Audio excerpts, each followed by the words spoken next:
अस्सलाम वालेकुम, आप देख रहे हैं प्रोग्राम एक पेज और मैं हूं फरवा वहीद। नाज़रीन, आवाम को इंसाफ चाहिए होता है तो वो अदालतों में बैठे जजेस के पास जाते हैं, मगर अब ऐसा वक्त आया है कि अदालतों में बैठे जजेस अपने लिए इंसाफ के मुतलाशी हैं।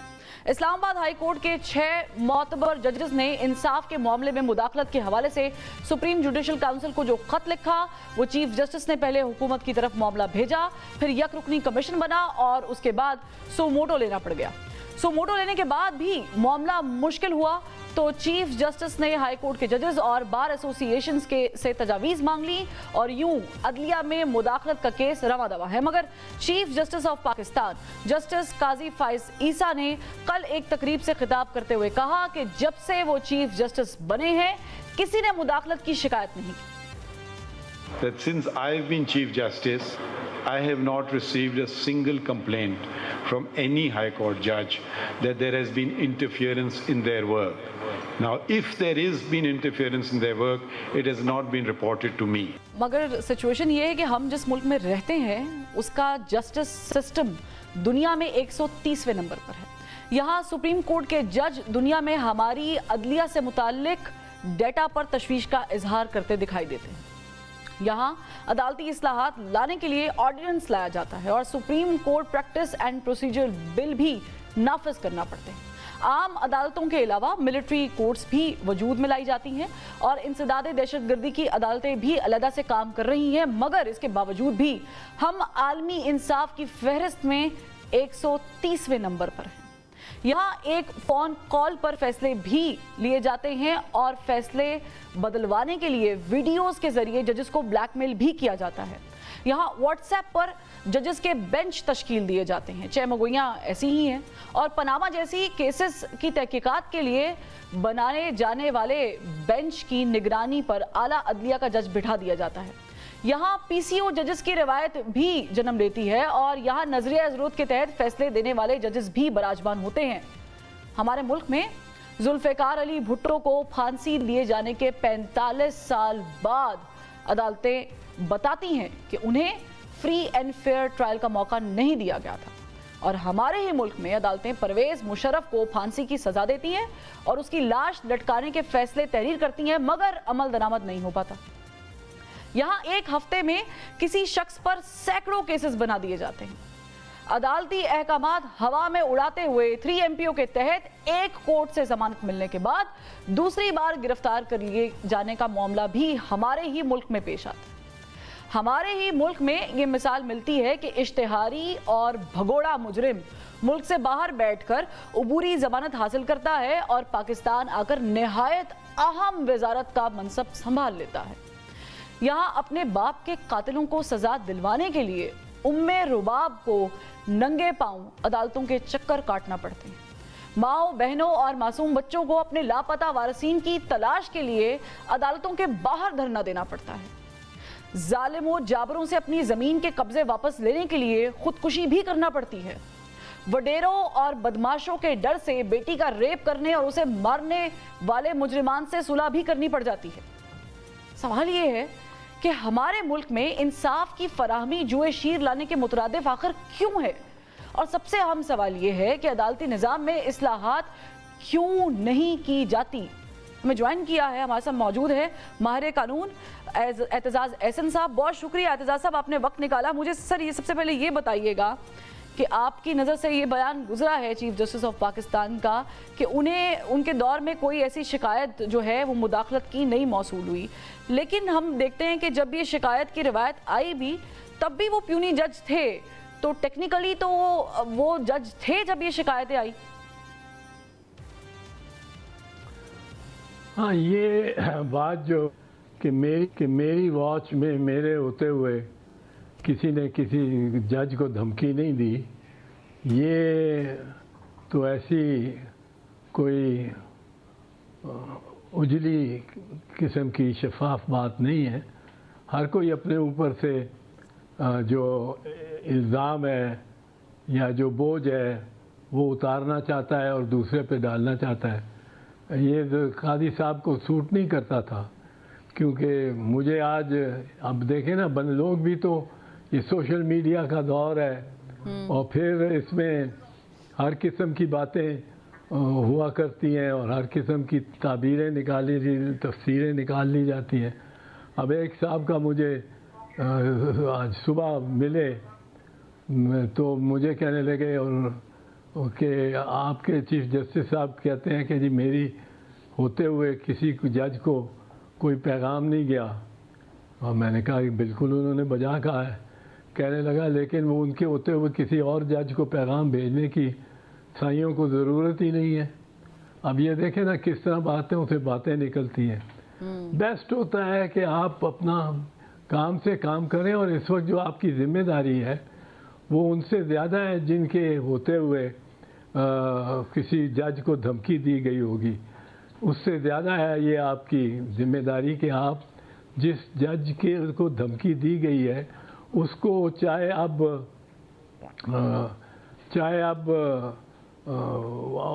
उस चीफ जस्टिस का टाइम गुजर गया हो, जो चीफ जस्टिस चले गए जब उनको धमकी दी गई थी, तो लेकिन जिम्मेदारी तो अब आप पे है कि आपको पता लगा है यहाँ आपके ज़माने में ये बातें खुली हैं, तो अब आप क्या इक़दाम लेकर करते हैं, कौन सी प्रोसिक्यूशन करते हैं, कितने लोग प्रोसिक्यूट होते हैं बाकायदा, जो कि धमकियां देते रहें या तलब करते रहें जजेस को, उनमें से कितने जजों पर कितने अशख़ास पर मुकदमात चलते हैं, दायर होते हैं, उनका ट्रायल होता है। हाँ। ये देखना पड़ेगा।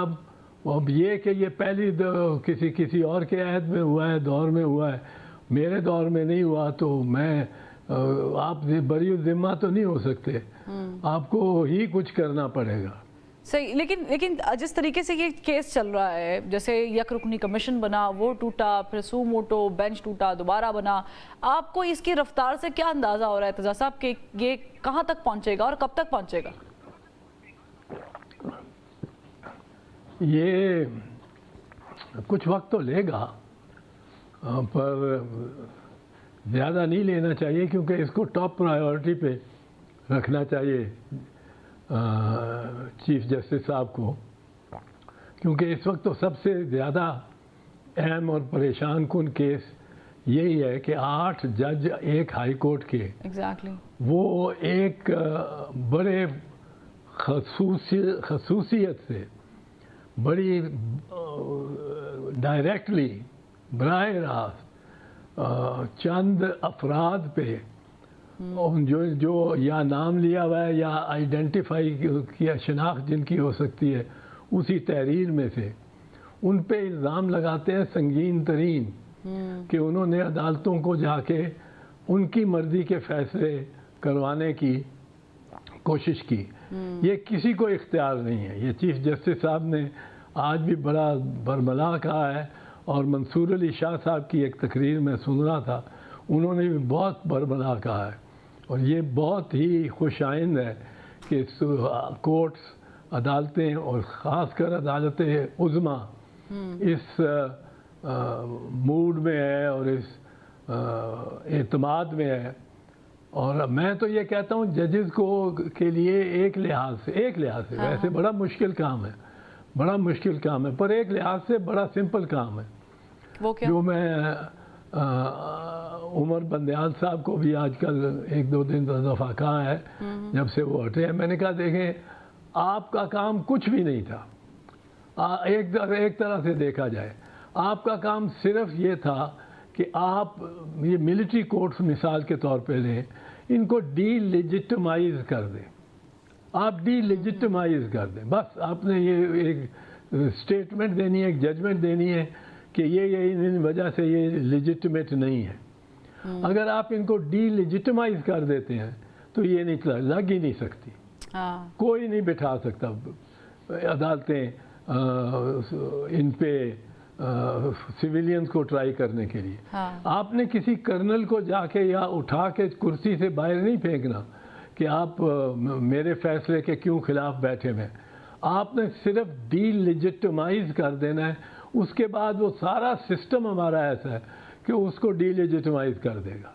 ठीक, मैं इस पे भी उसको एतज़ा साहब मैं उस पे चाहूँगी कि कोई हम अमल नहीं। डिटेल में, बिल्कुल आपने बड़ा अच्छा पॉइंट उठाया, इस पे डिटेल में गुफ्तगू करेंगे, लेकिन मैं चाह रही हूँ कि हम इस पे थोड़ी सी रोशनी आपकी चाहिए, रहनुमाई, कि अभी जो चीफ जस्टिस साहब ने, मोअज़्ज़ज़ चीफ जस्टिस ऑफ पाकिस्तान है, इन्होंने जो तजावीज़ मांगी हैं हाई कोर्ट से भी और बार एसोसिएशन से भी, ये आपको लगता है कि तर्ज़ अमल ठीक है, ये इससे कोई हल निकल आएगा मामले का?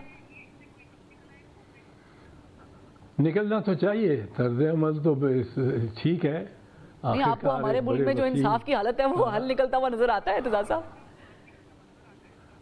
निकल सकता है, निकल सकता है। मैं समझता हूँ कि निकलेगा जब ही अगर जो हाल मौजूद वाक़यात हुए हुए हैं और जिनके बारे में इस वक्त बहस चल रही है, ये नहीं कि आइंदा से हम ये कमीशन बना देते हैं और जिस जज को आइंदा किसी ने कहा कुछ तो वो जाके कमीशन के सामने पेश हो जाएगा और जज करेगा कि फ़लाँ फ़ौजी अफसर या फ़लाँ पुलिस का अफसर आके DIG मुझे धमकी दे गया है, मेरे बच्चों को धमकी दे गया है।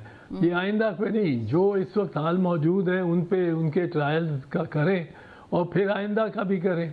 फिर तो लोगों को नज़र भी आ जाएगा ना कि ये पॉलिसी ऐसी नहीं है कि अगे जान दो जी, अगे जान दो, चलने दो इसको। ये बना लो, एक कमीशन बना लो, एक जज को नॉमिनेट कर दो, कंप्लेंट फ्रॉम जुडिशरी जज, तो एक हाई कोर्ट में एक कर दो कि किसी डिस्ट्रिक्ट जज, किसी सिविल जज को तकलीफ़ हो, वो उस जज साहब को आके कहे, वो जज साहब DIG को बुला लेगा, DIG कहेगा जी मैंने नहीं किया सर, मैंने कोई गया ही नहीं इसके घर, अब क्या उसका फैसला होगा। लेकिन जो नाम मिसाल के तौर पे जज साहबान ने लिए हैं, ये 6 जजेस ने, ये इन्होंने बड़ी बर्फ़ तोड़ी है। बर्फ़ पड़ी हुई थी इस सारे मामले पे और दहाइयों से बर्फ़ पड़ी हुई थी। इन्होंने उस बर्फ़ को पिघला कर अपनी बात की है और सामने आए हैं इनकी, और ये ओवरवेलमिंग मेजॉरिटी है ऑफ ए हाई कोर्ट। एक हाई कोर्ट की तकरीबन 100% अक्सरियत है, क्योंकि ये 7 जजेस थे जिन्होंने ओरिजिनली पिटिशन की थी और एक चीफ जस्टिस साहब आमिर फारूक साहब भी इनके दायरे से बाहर थे। अब उन्होंने भी मेरा ख्याल है अपने कमेंट सब ने मुश्तरका करके भेजे हैं, मुत्तफ़िका। तो वो अब हम देखेंगे, अभी हमने कमेंट्स भी सारे नहीं देखे, वो देखेंगे तो हम वकला भी इस पे मशावरत करेंगे। कुछ वकला की तंजीमों ने दे दिया होगा अपनी राय, आरा देंगी एग्जैक्टली। तो ऐसा सब आपने क्योंकि ये जो मामला है जजेस के खत वाला, ये बेसिकली पॉलिटिसाइज भी बहुत ज़्यादा हो चुका है। अच्छा, पॉलिटिसाइज से मुझे याद आया कि पॉलिटिक्स में भी एतज़ा साहब बड़ा कुछ चल रहा है। तो मुझे ये बताएं कि एक शख्स जो अभी मंजर आम पर नहीं है, जिनका नंबर है 804, उन पर भी बहुत सारे केसेस हैं। हालांकि उनकी पार्टी के लोग जो हैं वो बड़े ऑप्टिमिस्टिक हैं कि उनको जल्द ही रिहाई मिल जाएगी या उन पे जो केसेस हैं वो ख़त्म हो जाएंगे। अच्छा, वैसे और अ वेरी मतलब मैं सिर्फ इसको अपनी नॉलेज के लिए समझना चाह रही हूँ, क्या चीफ जस्टिस ऑफ पाकिस्तान जो केसेस उन पर हो गए हैं, जो फैसले आए हैं, उस पर कोई सू मोटो ले सकते हैं? कल को हम देख सकते हैं कि इमरान खान को कोई अदालती रिलीफ या यूं कहें कि केसेस से छुटकारा मिल सकता? देखिए, मिलना तो उसको चाहिए उसी तरह जिस तरह चौधरी ज़हूर इलाही की एक दफ़ा ज़मानत हुई थी कि इनकी ज़मानत इस केस में भी हो गई और भी कोई केस अगर इनके ख़िलाफ़ आपने कल बनाया, परसों बनाया, आप पहले हमें आके इन्फॉर्म करेंगे अदालत को। ये full bench Lahore high court का फैसला था। आप हमें आके करेंगे, फिर आप इनको अगर हम इजाज़त देंगे तो आप गिरफ़्तार करेंगे। सो वो बेल भी नहीं थी, ज़मानत भी नहीं थी, ऑर्डर था। इसी तरह नसीमुर रहमान है, शुगर के बड़े बिजनेसमैन एंड प्रोड्यूसर, मैन्युफैक्चरर, उनको शेख रियाज अहमद चीफ जस्टिस पाकिस्तान ने दी थी कि not to be arrested in any case. इतने केसेस बन गए थे, तो और जो मेरे सामने नहीं भी हैं उनमें भी नहीं। तो इस तरह के वाक़यात होते हैं और मेरा ख्याल है कि जिस किस्म के केसेस इन्होंने बनाए हैं और जिस किस्म की सज़ाएं इनको जिस कार्रवाई के बाद दी गई हैं उससे तो इतनी ज़्यादा बदनीयती साबित होती है इस तगासे की कि आप सोचें कि सफाई का मौका ही नहीं दिया मुल्ज़िम, किसी मुल्ज़िम को सफाई का मौका ही नहीं दिया। हाँ, तो अगर एहसास साहब हम इसे इस तरह देखें कि अगर उनको सफाई का मौका नहीं दिया, उनकी शिकायत थी, केस बड़ी स्पीडी ट्रैक पे डाल के चलाए गए, तो ये एक तो उज़र हो सकता है और फिर हो सकता है कि उनके केसेस से जान भी छूट जाए। लेकिन अगर केसेस से जान छूट जाएगी तो जो हामिद खान साहब बयान दे रहे हैं कि इमरान खान डील करके बाहर आ सकते हैं, फिर ये किस किस्म का बयान हुआ, इसकी क्या अहमियत हुई? नहीं, डील का मैं तो नहीं जानता, ये उनकी पार्टी का अपना अंदरूनी मसला है कि वो डील करके आ रहे हैं कि नहीं करके आ रहे हैं।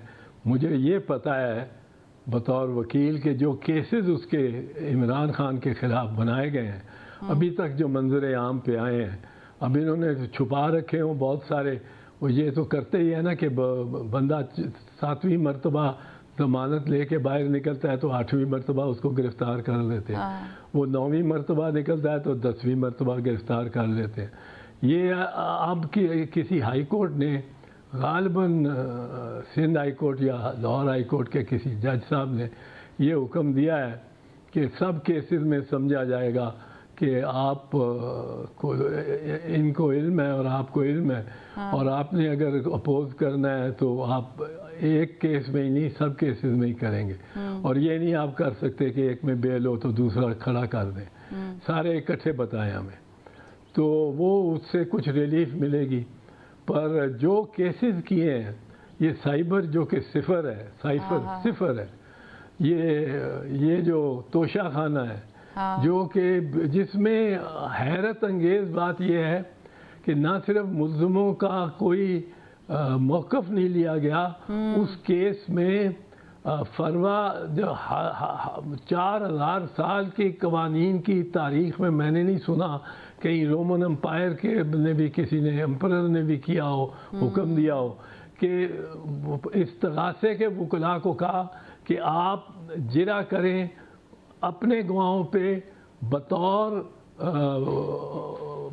बहसीयत मुल्ज़मान के वकला के तौर पे, और उस तरफ ये तो कभी हुआ ही नहीं कि आप एक पार्टी के वकील को कहें आप दूसरी पार्टी के जाके और उसकी मदद करें। तो वो क्यों मदद करेगा, वो तो डॉली क्वेश्चन पूछेगा।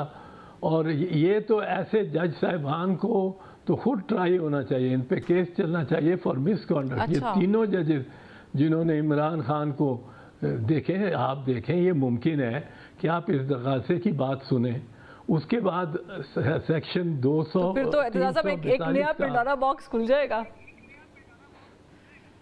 हाँ, नहीं खुलना चाहिए, ये इस किस्म के तो नहीं होने चाहिए जज साहिबान कि आप 342 का जब मुल्ज़िम का बयान आता है, मुल्ज़िम की बारी है, अब वो अपना केस अपना सफाई दे, आप उसको कहते हैं कि नहीं जी आप सदा हो चुके हैं, आप सदा हो चुके हैं।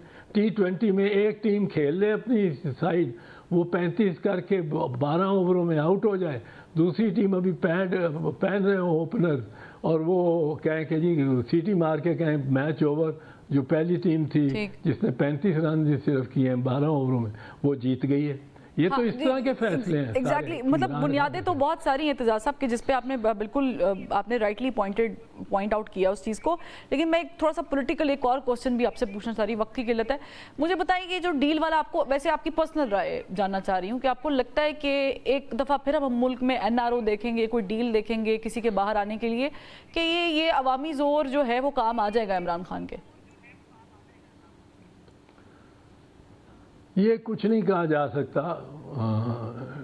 मतलब है इमरान खान बाहर आया तो आधी आबादी ने कहना है जी डील करके आ रहा है, इमरान खान डील करके भी अगर बाहर आया तो आधी से ज़्यादा आबादी ने कहना है हमारा शेर निकल के आया धाड़े मारता हुआ।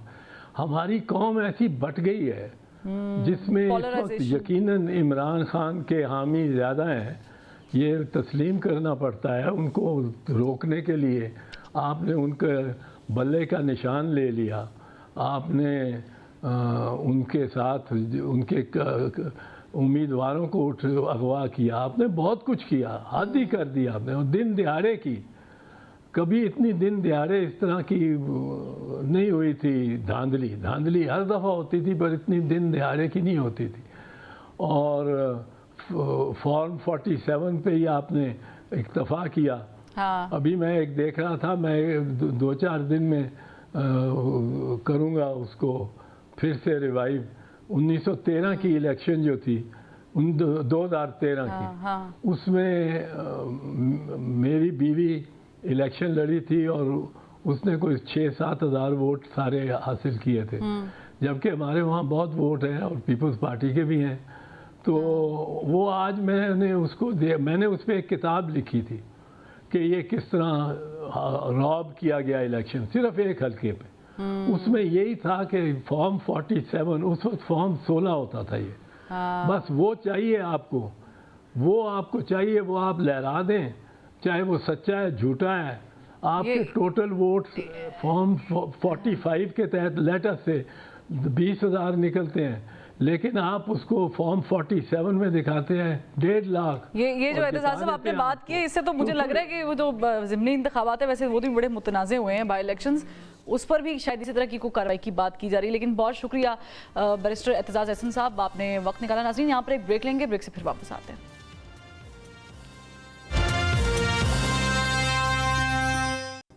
Welcome back. ब्रेक के बाद हमें ज्वाइन किया है हामिद खान साहब ने। हामिद खान साहब, बहुत शुक्रिया, आपने वक्त निकाला। मुझे ये बताइएगा कि मुस्लिम लीग नून की तरफ से जो बयान सामने आ रहा है कि हम पाकिस्तान तहरीक इंसाफ के जो बानी है, चेयरमैन हैं इमरान खान साहब, उनके साथ बातचीत करने के लिए तैयार हैं, और सुना है आपकी तरफ से भी एक लिस्ट जो है वो जॉट डाउन की गई है। ये बातचीत अब हो सकती है दोनों के माबैन? मेरे ख्याल में इसका बात के जवाब इमरान खान साहब ने कल दिया है कि हम उनके साथ नहीं बातचीत कर सकते जिन्होंने हमारी सीटें चुराई हैं, और उन 3 पार्टीज के बारे में ये हमारा ख्याल है पीटीआई का कि उनकी सीटें, और सबसे ज्यादा पीटीआई की पंजाब में सीटें जो हैं चोरी हुई हैं, यानी जीते हुए को हरा दिया और जो उनके हारे हुए थे उनको जितवा दिया। लिहाजा जब तक के हकदार को उसका हक ना दिया जाए तो बातचीत किस बात पे होनी। लेकिन क्या हम एक्सेप्ट कर लें कि ये जिनको आपने मुंतखब करार दिया है कि वाकई हकीकत में मुंतखब थे या बुरी तरह हारे हुए थे? इसलिए असल बात तो ये कि जब तक इस इलेक्शन का ऑडिट नहीं होता फॉर्म 45, 47 के हवाले से, तब तक बातचीत करना बेमानी है। ठीक है, लेकिन उनके साथ आप बातचीत नहीं करेंगे कि जो हुकूमत में लाए गए हैं, लेकिन जो लेकर आए हैं उनसे मुतालिक शहरियार अफरीदी साहब ने कल एक प्रोग्राम में कहा है कि हम उनसे बातचीत करने के लिए तैयार हैं, डीजी ISI और सिपा सलार से। तो आप की क्या स्ट्रेटजी क्या है? मैं नहीं समझता कि हम उनके साथ बात करने को तैयार हैं। अच्छा। ऐसी कोई बात नहीं की गई और ना हो सकती है। हम समझते हैं और हम बड़े क्लियर हैं कि हम सिविलियन सुप्रीमेसी में बिलीव करते हैं। हम समझते हैं कि मिलिट्री एस्टेब्लिशमेंट का रोल वही होना चाहिए जो आइन में दिया है, मुल्क का दिफा करना। सियासत में मेडलिंग जो है या उसमें किसी किस्म की मुदाखलत जो है, ये फौजी एस्टेब्लिशमेंट के लिए आइन के खिलाफ होगी। चले, ये तो जमहूरी सोच है कि अगर आप लोग चाहते हैं कि military establishment should be out of this political scenario, लेकिन फिर शहरियार अफरीदी साहब ने जो बयान दिया है किसी बिना पर तो दिया है। ज़रा मैं तो नहीं जानता किसने बयान दिया है, ना ही मैं उस बयान को ओन करता हूँ। हमारी पार्टी पॉलिसी क्लियर है, हम अच्छा। आइन के अंदर रहते हुए काम करना चाहते हैं और आइन में जो है वो फौज का रोल डिफाइन है, उसके बियॉन्ड नहीं जाएगा। तो ये जो डील वाली बात है, इसमें क्या सदाकत है? क्या वाकई ऑफर की जा रही है डील? मेरे इल्म में नहीं है और मैं समझता हूँ डील करनी जो है ये जमहूरियत के खिलाफ होगी और आइन के खिलाफ होगी। पहली बात तो ये है कि जो 8 फरवरी को इलेक्शन के रिजल्ट तब्दील किए गए हैं, पहले इलेक्शन का ऑडिट होके जिनके इलेक्शन तब्दील किए गए हैं, जो जीते हुए थे जिनको हरा दिया गया और जो हारे हुए हैं जिनको जिता दिया गया, इस मामले का पहले फैसला होना चाहिए और फिर उसके बाद कोई आगे बातचीत हो सके। लेकिन हामिद खान साहब, ऐसा महसूस होता है कि ना तो इदारे और ना ही गवर्नमेंट जो है वो आपकी इस डिमांड से मुत्तफिक है और वो मिट्टी पाव वाला काम करना चाह रहे हैं। तो ऐसी सूरत हाल में कि जब आप लोग अपने कायद की रिहाई भी चाह रहे हैं और आप अपना हक भी मांग रहे हैं और वो सुनने को तैयार नहीं है शर्त पे, तो ये मामला कैसे आगे बढ़ेगा? देखिए, बात यह है कि रिहाई का मामला जो है वो अदालतों में है। हम समझते हैं कि कानूनी तौर पर ये झूठे केसेस बनाए गए हैं और उसका मकसद ही सिर्फ पार्टी को मजबूर करना है कि आप जो गलत रिजल्ट बनाए हुए हैं 8 फरवरी के, उनको कबूल कर लें। हम ये सौदा करेंगे कि हम केसेस वापस लेके और इस हुकूमत जो कि लेजिटिमेट हुकूमत नहीं है उसको आप कबूल करें और फिर डील हो। मैं समझता हूँ वो नाजायज डील होगी, मुनासिब नहीं होगा। अच्छा, वैसे आमिर खान साहब, विद ड्यू रिस्पेक्ट, हमारे इस मुल्क में निज़ाम ऐसा है कि हमेशा जो सामने वाली पार्टी होती है वो ये इल्ज़ाम आयद करती है कि जो अदर देन मिलिट्री इस्टेब्लिशमेंट है, जुडिशल इस्टेब्लिशमेंट भी बैक करती है। तो इस वक्त आपको लग रहा है कि जिस तरह से केसेस ट्रैक पे चढ़े वो तो एक अलग स्टोरी है, लेकिन प्रोसीड हो रहे हैं, जिस तरीके से निज़ाम चल रहा है इस वक्त इमरान खान साहब के ख़िलाफ़, आपको कोई होप नज़र आती है जुडिशल इस्टेब्लिशमेंट से? देखिए, अभी तक तो मामला तो अच्छे नहीं जा रहे हैं, लेकिन होप तो भी छोड़नी नहीं चाहिए क्योंकि कुछ इंडिकेटर्स जो आ रहे हैं, आफ्टर ऑल जहाँ जहाँ भी जिस भी इस्टेब्लिशमेंट लोग मौजूद हैं उनमें से बहुत सारे लोगों के ज़मीर जागते भी हैं।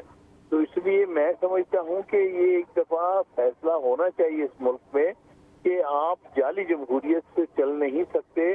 जब तक फ्री एंड फेयर इलेक्शंस और उनके दुरुस्त रिजल्ट नहीं आएंगे तब तक इस मुल्क में जमहूरियत और आइन की अमलदारी कायम नहीं हो सकेगी। ठीक है, लेकिन आमिर खान साहब, आप भी जानते हैं, देखने वाले भी अब समझदार हैं और हमें भी मालूम है कि जो सिस्टम है वो किस तरीके से चलता है। लेकिन ये जो बयान अली अमीन गंडापुर का सामने आया कि इस्लामाबाद पे जाएंगे, कब्ज़ा करेंगे और इमरान खान को छुड़वाने की बात हुई, ये समझते हैं आप कि ये इस तरह के बयानात एक सूबे के वज़ीर आला की तरफ से दुरुस्त है? ये देखिए, वो तो गुस्से में बहरहाल बयानात दे दिए जाते हैं। असल तो फ्रस्ट्रेशन ये है कि जो कुछ पीटीआई के साथ हो रहा है उससे जितने भी लोग हैं पीटीआई से रिलेटेड वो बड़े ही फ्रस्ट्रेटेड हैं।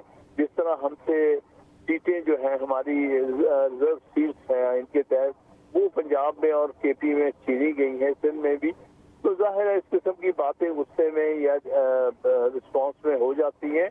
लेकिन जो जेन्युइन बात है वो तो उस पर तो गौर होना चाहिए कि आपने जो इलेक्शन के रिजल्ट तब्दील किए हैं रातों रात वो वापस आने चाहिए और जो हकदार है उसको हक मिलना चाहिए। लेकिन आमिर खान साहब, जिस तरह की आपकी तहरीक चल रही है, जिस तरह पीटीआई एहतजाज कर रही है, थैंक गुडनेस कि उन्होंने आप लोगों ने जो है असम्बली के फ्लोर को इस्तेमाल करने का अब की बार सोचा है, लेकिन ये कहा जा रहा है बहुत सारे लोगों के बारे में जो आपकी पार्टी से ताल्लुक़ रखते हैं कि ये विकेट के दोनों साइड पे खेल रहे हैं। देखिए, इल्ज़ाम लगाने तो आसान होते हैं, मैं नहीं समझता ऐसी कोई बात है, क्योंकि इमरान खान साहब का स्टैंड बड़ा क्लियर है कि अब वो बिल्कुल आइन से बाहर नहीं जाएंगे और जो आइन से बाहर ताकतें अपना असर रसूख इस्तेमाल करती हैं उनके साथ वो कोई बातचीत नहीं करेंगे। तो मैं समझता हूँ ये एक अच्छा आईनी स्टैंड है और वही रहना चाहिए। अच्छा, मुझे आमिर खान साहब ये बताइएगा कि पब्लिक अकाउंट्स कमेटी के लिए जो है वो नाम आपका भी लिस्ट डाउन हुआ था बाकी दो नामों के साथ। अब ज़ाहिर है कि अब सेनेट, अच्छा, तो आप विलिंग भी नहीं है कि आप पब्लिक अकाउंट्स कमेटी के लिए? नहीं, मैं नहीं इंटरेस्टेड भी नहीं हूँ, होना भी नेशनल असेंबली से चाहिए मैं। ठीक है, और इमरान खान साहब ने जो है वो शेर अफजल मरवत साहब का अगर नाम दिया है तो आपकी तरफ से वही नाम फाइनल होगा? नहीं, फाइनली तो खान साहब ने करना है, मैं नहीं समझता कि वो नाम फाइनल हुआ होगा क्योंकि हामिद रजा साहब का भी नाम आया है और लेट्स सी फाइनली क्या होता है। लेकिन आप लोगों का इत्तेहाद आमिर रजा साहब के साथ अभी है और फिर वो पार्टी के अंदर से आवाज़ें उठना शुरू हो गई, आगे ही आप लोगों की पार्टी में दो आरा आती हैं, एक कुछ और कहते हैं, एक कुछ और कहते हैं।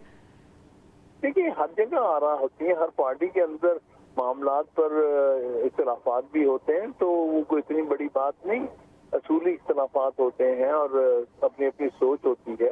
हर पार्टी में जमहूरियत अंदर भी होती है, बाहर भी होती है।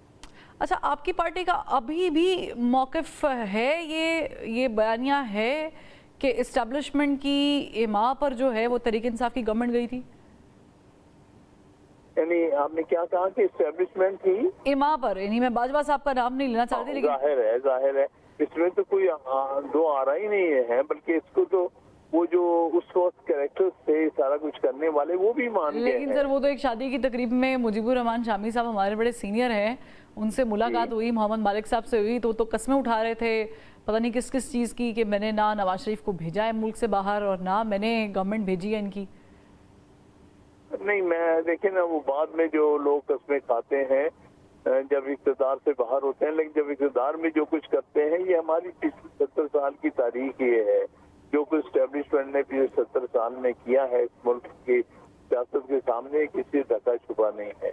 लिहाजा इस किस्म के डिनायल्स को मैं नहीं कोई मैं उनकी क्रेडिबिलिटी नहीं समझता। तो फिर अगर 70 साल से इस्टेब्लिशमेंट का किरदार हम पॉलिटिक्स से आउट नहीं कर पाए हैं, तो फिर आपको ये कैसे उम्मीद मिल गई है कि अब की बार आप मिलिट्री इस्टेब्लिशमेंट को बाहर निकालने की बात कर रहे हैं, तो इस पर कोई बात हो जाएगी? देखिए, एक कोशिश है जो जारी रहनी चाहिए। दूसरी बात यह है, पहली दफा आम आदमी तक ये बात पहुंची है, क्योंकि इससे पहले एस्टेब्लिशमेंट पीछे ऑपरेट करती थी, फेसेस कुछ और होते थे। आज आम आदमी तक ये बात पहुंच गई है कि हकीकतन जो सामने चेहरे दिखाए जाते हैं वो हकीकतन इक़्तिदार उनके हाथ में नहीं होता, लेकिन वो सिर्फ सामने को दिखाने के चेहरे होते हैं। तो ये बात जब आम आदमी तक, आम वोटर तक पहुंच जाती है, तो वो एक इब्तिदा होती है तब्दीली की, और ये वक्त हो गया है। बिलखसूस पंजाब में ये बात वाज़ेह तौर पर आ गई है, क्योंकि होता ये रहा है कि पाकिस्तान में सबसे ज्यादा प्रो एस्टेब्लिशमेंट सूबा जो रहा है पिछले 70 साल में, वो पंजाब का रहा है।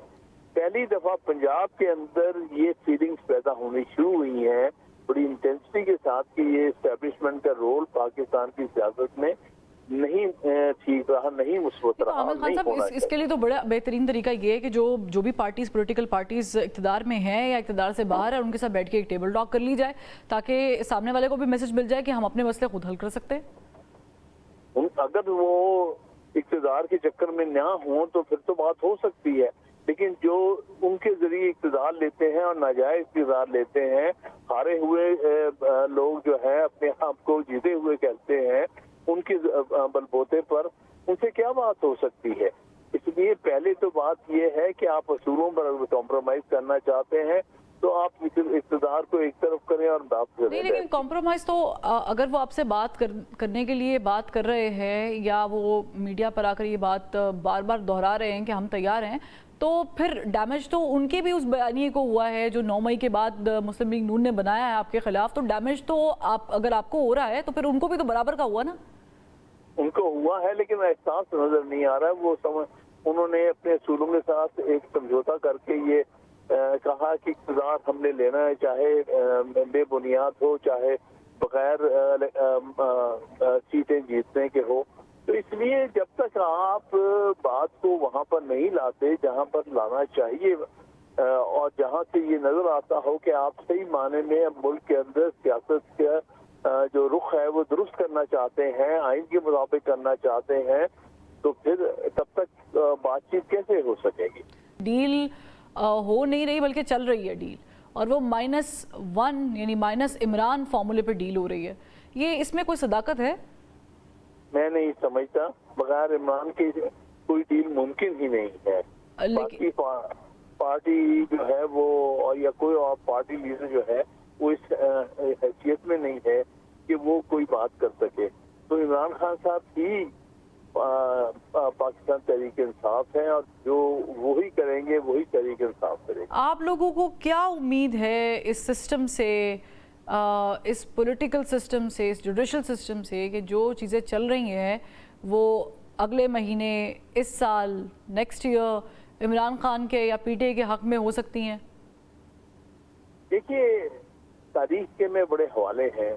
बहुत सारी चीज़ें एक वक्त में नजर आती थी कि नहीं होंगी, लेकिन वक्त में तब्दीली आई है, क्योंकि जब लोगों की सोच तब्दील होती है तो फौरी तौर पे शायद उसके असरात ना आए, लेकिन साथ साथ आ जाते हैं। मुझे अच्छी तरह याद है कि 1970s और 60s में कोई सोच भी नहीं सकता था साउथ अफ्रीका में जो अपार्थाइड है वो खत्म हो जाएगा। ये उस जमाने की सोच नहीं थी। बहरहाल मेरे हमउम्र लोग उस दौर से ताल्लुक रखते हैं जो हमने 60s, 70s, 80s में देखा है। तो किस तरह से तब्दीली आई और अल्टीमेटली वही साउथ अफ्रीका जहां अपार्थाइड था, आज वो नहीं रहा। तो चीजें तब्दील होती हैं। आप असूल पर सही जगह पे खड़े रहें, वक्त चीजों को तब्दील कर देता है। अच्छा, मैं आपसे बड़ा इंटरेस्टिंग सवाल करना चाह रही हूँ आमिर खान साहब। यही सिचुएशन जो आज आप बात कर रहे हैं, 2018 के इलेक्शन से पहले नवाज शरीफ साहब का भी ये मौक़िफ़ था, मुझे क्यों निकाला का बयानिया, फिर वोट को इज्जत दो, और वो भी ये कहते थे कि मिलिट्री इस्टेब्लिशमेंट को बाहर होना चाहिए पॉलिटिक्स से। तो उस वक्त जो है वो आप पे एक वाज़ेह इल्ज़ाम लगता था कि आप लोग पॉलिटिकल इंजीनियरिंग की गई है, बाकायदा आरटीएस सिस्टम बैठा और फिर पीटीआई को नाफिज किया गया। आज आप कमोबेश वही बात कर रहे हैं। आप समझते हैं कि उस वक्त नवाज शरीफ साहब के साथ अगर आप लोग बातचीत कर लेते तो ये जो सख्तियाँ अभी पीटीआई झेल रही है या ये 9 मई जैसे वाक़यात, ये रूनुमाई ना होते? हो सकता था।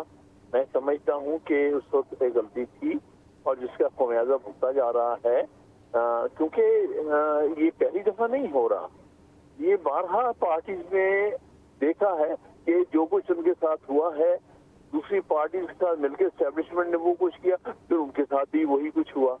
तो ये बात आपकी दुरुस्त है कि हमारी तारीख वाज़े ये चीजें बताती है, लेकिन बाज़ औक़ात हमारे सियासतदान इतनी दूर की सोच नहीं सोचते और इससे उन्हें फौरी तौर पर इक़्तिदार, फौरी तौर पर चंद ओहदे चाहिए होते हैं। उसके नतीजा ये होता है। इसलिए मैं खुद हैरान हूँ कि पिछले 5 साल में या उस दौर में जब इमरान खान साहब वज़ीर आज़म थे, कितने सारे जलसे हुए जिसमें उन्होंने नवाज शरीफ साहब ने खुल के बात की और कहा कि बाजवा साहब आपने ये किया, बाजवा साहब आपने वो किया। तो फिर बाद में क्या वजह थी? आपने 3 दफा वज़ीर आज़म रह चुके थे, आप उस ग्रुप पे खड़े रहते और अपने स्टैंड ना चेंज करते तो आज सूरत हाल ये ना देखनी पड़ती। तो बहरहाल यही अफसोस की बात है जब हमारे सियासतदान एक स्टैंड लेते हैं, फिर उसमें सिर्फ अपने मफादात के लिए, अपनी फैमिली के मफादात के लिए आप वो स्टैंड चेंज कर लेते हैं, तो उससे मुल्क फिर पीछे चला जाता है, मुल्क की सियासत फिर पीछे चली जाती है। तो ये तो है। अच्छा, लेकिन आमिर साहब मुझे ये बताइएगा कि इस तरह के बयानात आना, पहले ज़ाहिर है कि हर पार्टी का एक बयानिया होता है और फिर जब पार्टी इक़्तिदार से निकाली जाती है तो फिर एक और बयानिया सामने आता है। वो आपने नून लीग का बड़ा अच्छी तरीके से डिस्कस कर लिया। आप लोगों का भी एक बयानिया इमरान खान साहब का सामने आया था, फिर असम्बलीज़ का टूटना, इस्तीफ़े देना, फिर इलेक्शंस की डिमांड करना, फिर 9 मई का वाक़या होना, उसके बाद ये सारी सख्तियाँ और वगैरह वगैरह। लेकिन इस बीच में अगर शेर अफजल मरवत साहब उठ के ये कह दें कि मुदाखलत जो है वो साजिश जो है वो सऊदी अरब ने की थी और फिर आप लोगों को एक्सप्लेनेशन देनी पड़े, पहले तो मुझे ये क्लियर कर दें कि उनका पर्सनल मौक़िफ़ था, ये पार्टी का मौक़िफ़ था? मैं नहीं समझता वो पार्टी का मौक़िफ़ था। वो पार्टी का मौक़िफ़ बाद में क्लियर किया है और जो पार्टी के ऑथराइज स्पोक्स पर्सन है रऊफ हसन, उन्होंने मौक़िफ़ दिया है कि ऐसी कोई बात पार्टी ने नहीं कभी की थी सऊदी अरब के बारे में। अच्छा, तो आप इससे बिल्कुल लाताल्लुकी का इजहार करते हैं, लेकिन ये आपको डैमेज तो कर रहे हैं ना? बहरहाल हर तरह के लोग पार्टियों में आ जाते हैं और हर तरह के बयान चलते हैं। इसका मतलब ये नहीं कि वो पार्टी की तरफ से ही वो बात कर रहे होते हैं, वो अपनी बात करते हैं, अपने एंगल से बात करते हैं। लेकिन सर एक शख्स मैं विद ड्यू रिस्पेक्ट चाहूँगी, आखिरी सवाल है, एक शख्स जिसको अनाउंस करते हैं पब्लिक अकाउंट्स कमेटी के लिए, इमरान खान साहब उनका नाम लेते हैं और वो शख्स जो हैं वो सोशल मीडिया पर भी पाकिस्तान तहरीक इंसाफ को रिप्रेजेंट कर रहे हैं, मेन स्ट्रीम मीडिया पर भी रिप्रेजेंट कर रहे हैं, पार्टी के अंदर भी काम कर रहे हैं, बाहर भी प्रेस कॉन्फ्रेंसेस कर रहे हैं, और वो शख्स अगर इस तरह का गैर संजीदा बयान देता है और आप उससे लाताल्लुकी का इजहार करते हैं, तो मेरा ख्याल से ये जो आप बात कर रहे हैं ना, आराम मुख्तलिफ हो सकती हैं, ये बहुत बड़ी बात है आप लोगों के लिए। नहीं, बिल्कुल है। मेरे नज़दीक इस किस्म के लोगों पर के बारे में इमरान खान साहब को बिल्कुल सोचना पड़ेगा कि हम गैर जिम्मेदाराना बयान देने वाले लोगों को अपना स्पोक्सपर्सन नहीं बना सकते। ठीक है, बहुत शुक्रिया आमिर खान साहब, आपने वक्त निकाला। नाज़रीन, यहाँ पर एक छोटी सी ब्रेक लेंगे, ब्रेक से वापस आएंगे, आप हमारे साथ रहिएगा। वेलकम बैक नाज़रीन। अवाम जिधर जाए उधर से ही मुसीबत नाजिल हो जाती है। ना कोई अवाम का पुरसाने हाल है और ना कोई खैर ख्वाह। अगर कुदरत भी अवाम को रिलीफ देने लगी तो उस पर भी हुक्मरान मुतहर्रिक हो जाते हैं और अवाम की गर्दन दबोच लेते हैं। इस वक्त अवाम को महंगाई की सूरत में सबसे ज़्यादा इशू बिजली के बिल्स का है। एनर्जी के हवाले से अवाम महंगाई की चक्की में मुसलसल पिस रहे हैं। ना पेट्रोल सस्ता है, ना गैस कीमत में कोई रिलीफ है और रहे बिजली के बिल तो उन्होंने अवाम की चीखें निकलवा कर रखती हैं। अब सोलर सिस्टम के ज़रिए अवाम ने सस्ती बिजली बनाई और महंगी बिजली से निजात हासिल की, मगर अवाम की यह खुशी भी हुक्मरानों से हज़म नहीं हो रही। पहले नेट मीटरिंग पर अवाम सोलर से बचने वाली जो बिजली है हुकूमत को देती थी, जिस पर हुकूमत 1 यूनिट के बदले 1 यूनिट ही देती थी, मगर बादज़ा 1 यूनिट की बजाय 3 यूनिट अवाम से लेने लग गई। और अब नेट मीटरिंग में मज़ीद सख्तियाँ किए जाने की हिकमत अमली भी बनाई जा रही है और अवाम से 12 किलोवाट बिजली सोलर से पैदा किए जाने पर 24,000 रुपये टैक्स लेने की समरी भी तैयार कर ली गई है। अगरचे हुकूमत ने टैक्स लगाए जाने की खबरों की तरदीद की है, मगर अवाम में बेचैनी ज़रूर पैदा हो रही है कि पता नहीं हुकूमत से अवाम का सुकून देखा जाता भी है या नहीं। अगर हमारे हमसाए मुल्क भारत की बात करें तो भारतीय वज़ीर आज़म ने 1 करोड़ घरों के लिए सोलर सिस्टम लगाने का ऐलान किया है और दुनिया का सबसे बड़ा सोलर पैनल का सिस्टम भी भारतीय रियासत राजस्थान में मौजूद है। यहाँ से हम अपने हुक्मरानों और तेज़ी से तरक्की करती मईशतों के दरमियान जो तरजीहात है उसका अंदाज़ा लगा सकते हैं कि हमारे यहाँ गरीब आवाम को फ़ायदा पहुँचाने के लिए कोई इक़दामात नहीं उठाए जाते।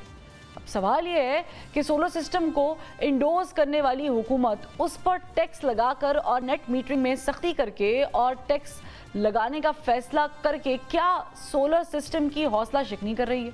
अगर ऐसा है तो इसकी वजह क्या है, इस पर बात करेंगे। हमें ज्वाइन किया है एनर्जी एक्सपर्ट आबिद सुलैरी साहब ने। आबिद सुलैरी साहब, बहुत शुक्रिया आपने वक्त निकाला। मुझे ये बताएं कि हम देख रहे हैं कि ग्रेजुअली जिस मुल्क में वैसे तो सोलर सिस्टम बड़े आसानी से दस्तयाब भी होने चाहिए थे और कम कीमत पे मुयसर भी होने चाहिए थे, जहां आपके यहाँ पर जो दिन का ड्यूरेशन है वो बहुत ज़्यादा होता है, गर्मी का ड्यूरेशन बहुत ज़्यादा होता है, ऐसे मुल्क में मुसलसल जो सोलर पैनल्स हैं उनकी कीमतों में इजाफा हो रहा है। जी शुक्रिया। पहले तो हुकूमती व्यू पॉइंट देख लेते हैं। जो 2 पॉइंट्स जो इस वक्त हुकूमत के सामने है, एक है कैपेसिटी पेमेंट चार्जेस का कि जो IPPs लगाए गए उस वक्त उनके साथ नेगोशिएशन चूँकि दुरुस्त नहीं थी। डॉलर्स में एक तो टैरिफ रखा गया और वो जो टेक और पे की पॉलिसी है या आप उनसे बिजली खरीदें या उनको अदायगियाँ करें, और चूँकि हम उनसे बिजली नहीं खरीद रहे और अदायगियाँ नहीं कर रहे तो वो एनर्जी सर्कुलर डेट में इजाफे का बायस बनता है।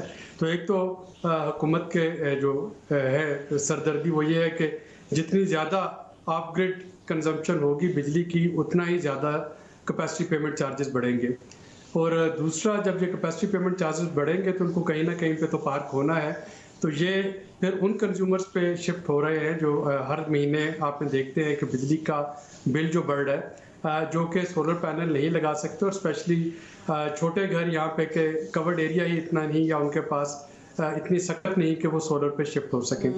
लेकिन ये कोई डिफेंस या जवाब नहीं बनता कि हम मुल्क में रिन्यूएबल एनर्जी जो है उसको डिस्करेज करें। दूसरी तरफ हुकूमत ने जो एक क्लाइमेट चेंज से निपटने के लिए ये प्लेज कर रखी है कि 2050 तक हमारी 60% एनर्जी जो है वो रिन्यूएबल एनर्जी होगी। ये एक साफ शफाफ एनर्जी है फॉसिल फ्यूल की निस्बत, जिस पे के कार्बन एमिशन भी कम होते हैं और पूरी दुनिया अब ग्रेजुअली इसी पे शिफ्ट हो रही है, खा वो पेट्रोल पैदा करने वाले ममालिक हों, ऑयल पैदा करने वाले, या वो हमारे जैसे नेट इम्पोर्टर्स जो हैं वो हो।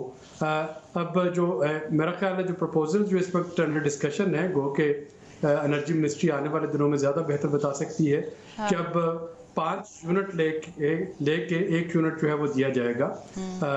पहले ये 1 यूनिट के बदले 1 यूनिट था, फिर ये 3 यूनिट के बदले 1 यूनिट हुआ और अब ये गारबन 5 यूनिट तक चला जाएगा। और इस पे भी जो ड्यूरेशन है, जो इसका तीसरा जो टेक्निकल एस्पेक्ट है वो ये है कि सारा दिन चूंकि ग्रिड से जो है बिजली नहीं, लेकिन डिमांड नहीं होती। एक यूनिट के बदले यूनिट की तादाद ज़्यादा कर देना, फिर हम देख रहे हैं कि 24,000 रुपये टैक्स लिया जाए, और फिर जो 12 किलोवाट है उस पर जो सोलर बिजली पैदा कर रहा है उस पर ये टैक्सी जाती है, फिर आवाम को एक्चुअली ये कम कीमत पे मुयसर भी नहीं है। आप क्या समझते हैं कि पॉलिसी मेकर्स जो हैं वो क्या what they are up to, वो सोच क्या रहे हैं पॉलिसी बनाते हुए, क्योंकि अब तो मुल्क में बहुत सारा क्राइसिस पैदा होने वाला है, गर्मियाँ तो अभी शुरू हुई हैं। हमारे यहाँ वो पॉलिसी मेकिंग साइलोज में है, इस पे एक whole of government whole of policy approach नहीं दी जाती। तो मेरा ख्याल है कि जो है गलत पॉलिसी थी उस वक्त IPPs के साथ जो 40 मुआहदे साइन हुए, उसको शायद एक और गलत पॉलिसी के ज़रिए दुरुस्त करने की कोशिश की जा रही है, जो कि एक लूज लूज सिचुएशन होगी। इन द लॉन्ग रन हमें सोलर पे ही जाना और सोलर को हमें प्रमोट करना चाहिए।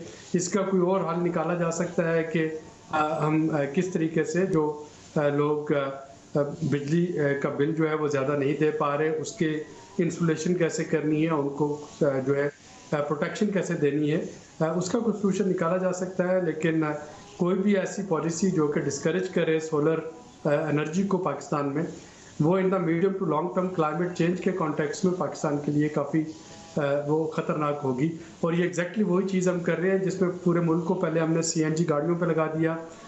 हर एक ने जो अफोर्ड कर सकता था अपनी गाड़ी जो है वो CNG किट उसमें फिट करवा ली, और 10 साल के बाद हमने देखा कि हम इस चीज़ को ऐसे इंटरप्रेट कर रहे हैं कि IPPs के साथ चूँकि हमारा मुआहदा है रनिंग में और हम उनके साथ कर बैठे हैं, और फिर वो कंपनीज हमें माशाल्लाह से बहुत महंगी भी पड़ रही हैं, सफ़ेद हाथी बन चुका है कैपेसिटी चार्जेस और ये दीगर चीज़ें, और वो आवाम की जेब से जा रही हैं। तो उसकी मद में हम ये समझ रहे हैं कि हम जो सोलर सिस्टम पे एक शिफ्ट चाह रहे थे, क्योंकि हमारे साथ हमसाये मुल्क ने इस पर बहुत काम कर लिया, बल्कि पूरी दुनिया में बहुत ज़्यादा काम हो चुका है माँ सिवाय पाकिस्तान के, तो हम उस कैपेसिटी के अंदर अभी उस पर प्रॉपर तरह से शिफ्ट नहीं कर सकते। तो इसका तो साफ साफ मतलब ये हुआ सर साहब कि फिर जो एक आम बंदा है जो 55-60 हज़ार या 70 हज़ार अब की बार बिल नहीं दे सकता बिजली का, क्योंकि उसकी तनख्वाह बड़ी कम है, तो वो सोचे भी ना कि उसको सोलर सिस्टम से लगाने से, पैनल लगाने से कोई फ़ायदा होगा, क्योंकि वो भी मसला है।